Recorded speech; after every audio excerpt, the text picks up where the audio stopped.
everyone. Today we are going to be figuring out a question that FNAF fans have been debating over since the FNAF 3 days. What gender is Cassidy? Today we are diving into evidence across the whole FNAF franchise to try and solve this. Although first, let me clear this up. For the sake of this video, we are saying that Cassidy is the soul in Golden Freddy and will only bring up a second soul if necessary, like in the book section. So, let's get started.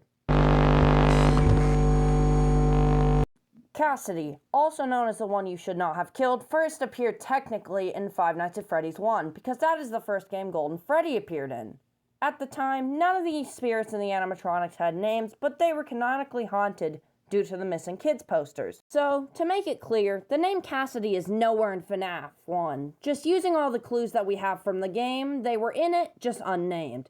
So, in conclusion for FNAF 1, there's nothing to use as evidence for the gender of Cassidy besides the fact that this is when we figure out about the spirits. In FNAF 2, Golden Freddy / Cassidy has a lot more significance. First, Golden Freddy reappears as Withered Golden Freddy, and this time they are not only a secret. Notably, they are a selectable character in the custom night on Night 7.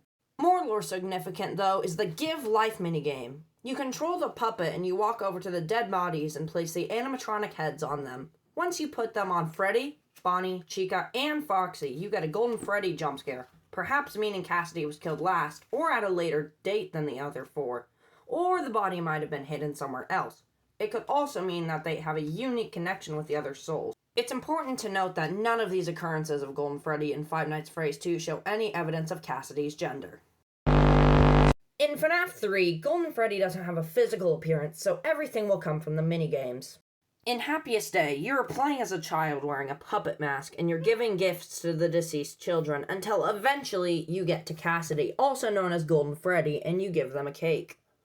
Although this reveals a lot of lore behind both Cassidy and Charlotte Emily, it doesn't quite share anything about gender. One interpretation of Happiest Day is that to move on, the children have to experience a happy memory, which is what the puppet is trying to do. She is giving all of them presents and giving Golden Freddy a cake to help them move on and find peace.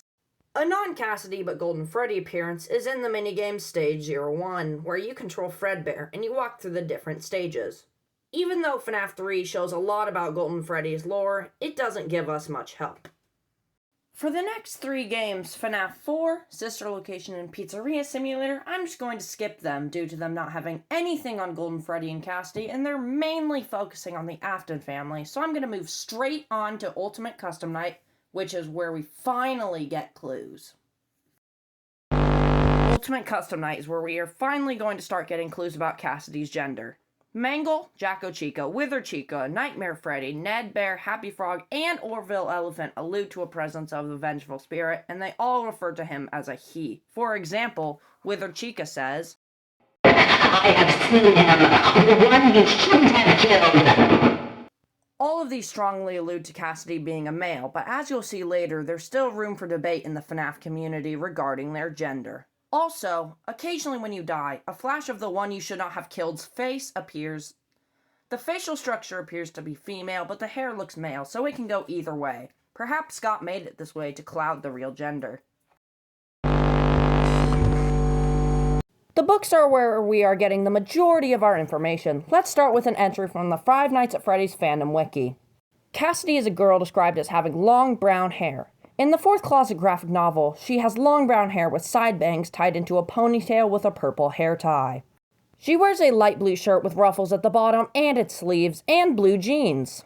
This can show that Cassidy is in fact a girl. In the logbook, we see the puppet handing a cake to a girl of the same description. This is reminiscent of the FNAF 3 minigame Give Life, where the puppet gives Cassidy a cake to help her find peace. Inside of the Fazbear Frights books, there are 6 missing kids in the MCI, including Andrew. On the FNAF fandom wiki, it says, Andrew is a little boy with curly black hair and rosy cheeks. In the man in room 1280, he wears a cheap alligator mask that covers his forehead and eyes, with a gator's mouth resting on his impish nose. Andrew is also said to have a toothy, somewhat devilish grin. Andrew also appears as a child-sized shadow.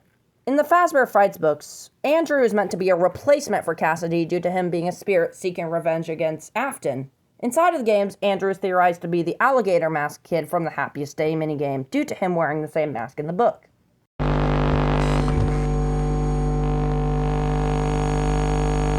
In this section, I will talk about many fan theories and interpretations the community has about Cassidy's gender. To start this off, some people believe that the one you should not have killed is Golden Freddy in general. Let me explain. Some people in the FNAF community think that there are two spirits, Cassidy and Andrew, which would explain why there are inconsistencies. Another really popular theory is that Cassidy is the Princess Quest girl, which would explain the gold color and gender.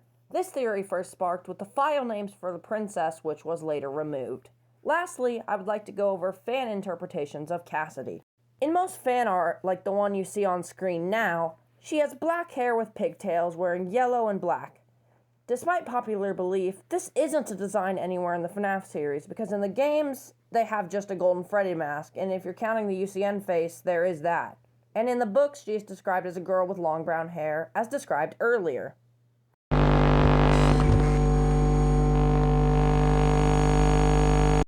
This will be the shortest section since the FNAF movie doesn't give too much. In the FNAF movie, Golden Freddy is inhabited by a little blonde unnamed boy. Many speculate this could be Cassidy due to the vengeful nature and subtle black and gold outfit, while others believe this could be Andrew due to gender and aggression. Phew. This has been a lot of writing and talking, so let's wrap this up by putting all of the evidence together and coming to a decision. In FNAF 1 through 3, the majority of our evidence comes from the Happiest Day minigame from the third game showing a child in a Golden Freddy mask. This child is Cassidy. They are given a cake to help them move on to the afterlife. Although this gave us a lot of lore, it gave little confirmation about their gender. In UCN, Mangle, Jacko Chica, Wither Chica, Nightmare Freddy, Ned Bear, Happy Frog, and Orville Elephant all use he, him to refer to Cassidy. My theory for this is that the animatronics are using male pronouns because of Golden Freddy being a male. We've seen this done before with the puppet in UCN being called a he, even though Charlotte Emily is inside of the puppet. Rarely after you die, you have a chance to see the face of a child believed to be the one you should not have killed, or Cassidy. This face appears with non-gender specific features confusing fans. Regarding the books, in the fourth closet, Cassidy is described as a long brown-haired girl with a blue shirt. In the logbook, Cassidy is shown as a girl in a picture with the cake from Happiest Day. In Fazbear Frights in the FNAF movie, we are introduced to Andrew and the blonde boy respectively, aka these universes' one you shouldn't have killed. But seeing how the books and movies aren't considered canon, let's wrap this up.